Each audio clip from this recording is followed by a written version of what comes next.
Welcome to Here's How We Get There. It's the daily show filled with conversations about business and mental health in a down-to-earth style with real-world language. Now let's dive in with your co-hosts, Kenneth Shark Kinney and Trey Tucker.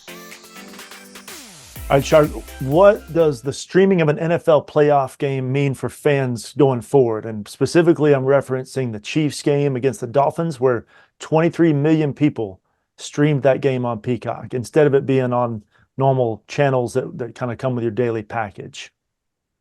It means that you're going to end up paying more and more every year for various streaming channels, because what basically happened is it spiked people subscribing, which I believe Peacock is roughly $5.99 a month. So people are going to subscribe to it, and they may kill it off after a month or kill it off after the playoffs.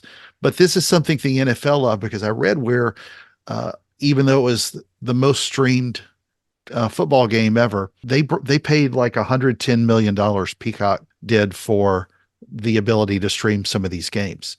The more that you start making them exclusive, because they're most of the time they're not on NBC anyway. Sunday games are Fox and CBS, and then the night games are NBC and ESPN.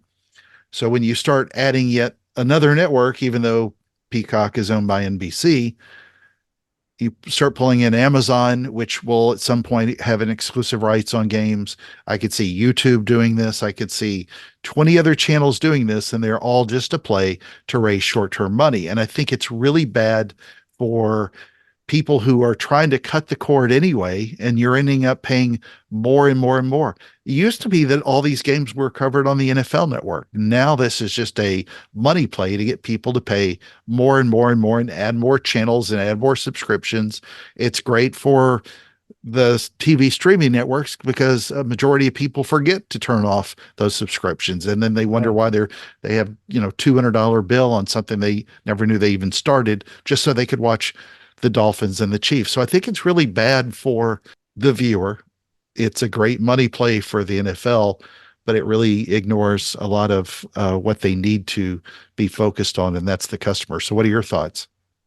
Yeah, I'm with you exactly. And the term that comes to mind is the elasticity of demand. They're really testing how loyal the fans are to the demand, to their demand to watch the games. So if 23 million people, I don't know how many of those were new, if they all streamed this game, that's a bad sign for prices on their end, because you're right, that demand is very much elastic or inelastic, and so they're going to be willing to pay.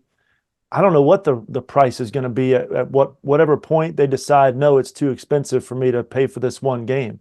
I saw a couple people mention, don't give in to this one game stream. Just go to a bar and watch it if you want to see it. Please don't buy this, because you're playing right into their hands.